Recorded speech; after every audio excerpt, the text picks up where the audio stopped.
I don't need much of that one. Marguerite, she has a sense of humor. We have fun together. We can talk and sad things or happy things. We can give support to each other. I support her just in helping her do activities of daily living, things that she would have difficulty doing. At first, when she came, I was pretty a little bit nervous because of communication. We do so without sign language interpreter. So, but somehow we managed to communicate. Lots of color.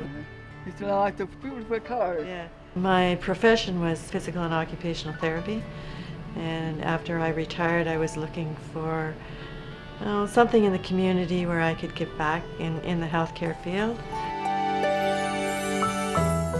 Having cancer doesn't stop me from living. It doesn't stop me. I had to move on no matter what. Hospice volunteering is very rewarding. It's a privilege for people to let you into their lives and into their homes. They give us a very good training program so that it gives us some understanding as to what's expected of us and what we should do and what we shouldn't do. Even though I have a medical background, I still learned a lot from that training program. Mandarin lights? Mandarin. Lights. Yeah, lights. Mandarin lights, wow. Yeah. Hospice means a lot to me because I knew that experience what I went through. Need some kind of support system. She's very easy to get along with. She's appreciative of everything I do for her, or do with her rather than for her. She's just a really good friend or buddy, as we like to say. More than a family, we are friends.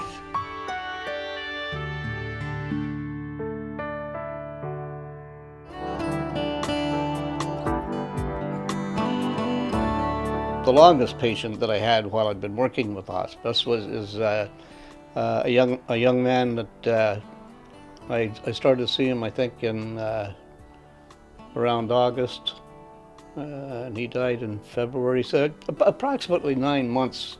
And over that 9 months, we formed a real close friendship bond. Whereas, like, he'd be talking to his dad and he'd say, "Oh, you gotta go, Jerry's coming over." It's an experience I'm glad I had. Wouldn't trade it for the world, wouldn't trade anything in for the world. And I'd do the same thing over and over and over again. But it's really been a joy for me. It's been a pleasure. Probably nap for about an hour and a half this afternoon. Now that I have cancer, I can see how important the visits by hospice volunteers are to people. It's a tremendous help to the caregivers in that they get a break every now and again, because to me the caregiver that's spending 24 hours a day with the patient is the person that's paying for all this, and it's tough.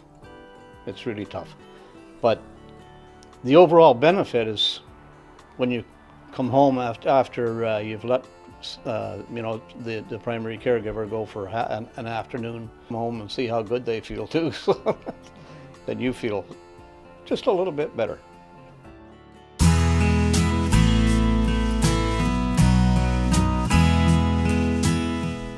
The cottage was always Dad's favorite place to be. I know. Whether he was fishing or swimming or playing with you girls. My husband John passed away on the very first family day in Ontario. When I was 10, my dad was diagnosed with a brain tumor. And up until I was about 20 years old, I didn't really know that meant cancer. He loved that part too, eh? I needed help. Hospice was there for us when we really, really needed them. I didn't have the option of not working because I had 2 girls that were going into university and needed to work. I realized that hospice was not there for just end of life. Our hospice volunteers, they were more than friends. They really became family to us. And, you know, I'd come home from school and they'd be sitting there with Dad, watching television, reading to him. They were always there when we needed them. I could feel comfortable knowing that if they needed my assistance, they could come out and get me and we could do whatever needed to be done for him. But I could go out and just get groceries or cut the grass for a few minutes and know that he was going to be okay, and didn't have to worry about what I was going to walk back in on when I came home if I did leave him alone. So they just helped in every aspect. In the hustle and bustle of the last, I'd say, 5 years of Dad's life, you know, hospice volunteers provided us with some sort of normalcy. We could come home from wherever we were and not feel like something was going to be wrong. We could come home without worrying. And there was one hospice worker that John needed assistance when he was going to the washroom, and they would walk down the hall, and she would always say that she would dance with him because she had to place his arms on her shoulder to get down the hall, and they would have a little dance, and John liked to listen to the country music station a lot, so she would turn it up and they would dance their way down to the washroom. Every volunteer that we had come into the house was a perfect fit for Dad. It was never, you know, a case where we'd come in and not be sure whether that person was right to be matched with Dad. Every volunteer was perfect for him.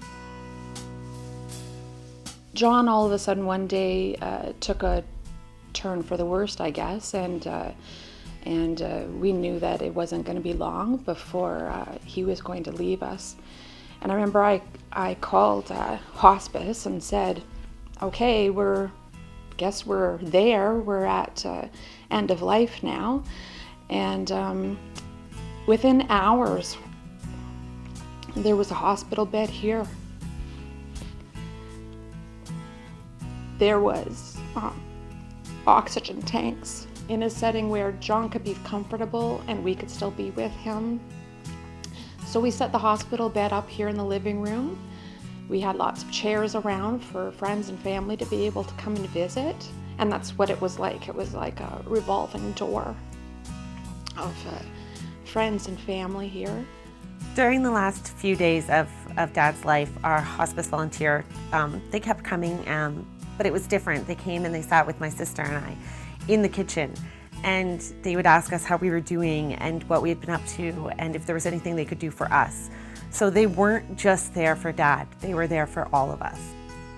Remember we had the bed set up here? Yep, right here. And we had that sign, remember that sign? Wishing I was fishing. Right at the end of the bed. Everyone always pointed it out. Yeah.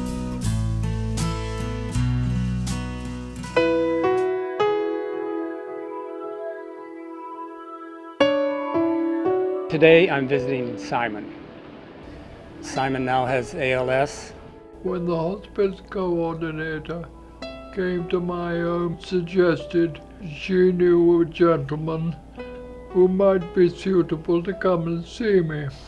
Hello Simon, how are you?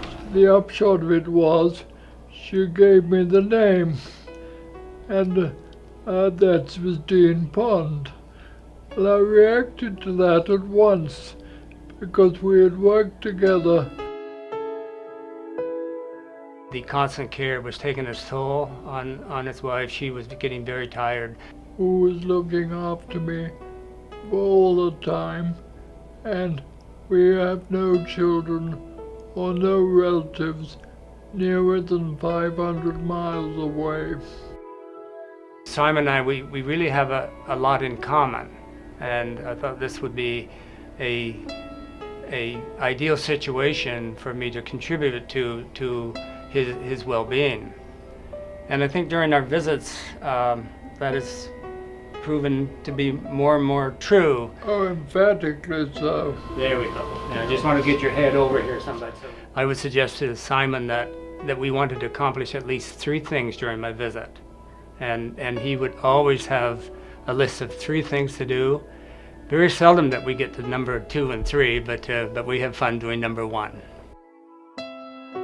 It was an absolute godsend to be able to call upon hospice volunteers. That's fine. That's fine. We're not out there alone. We're constantly supported by our local hospice. If there's resources that we don't have, questions that we can't answer, then we're always supported. Hospice Volunteer Program is a wonderful program.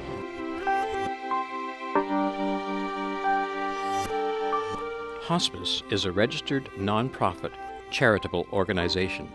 There are no fees for our services. We rely on generous donations from our community to sustain our services.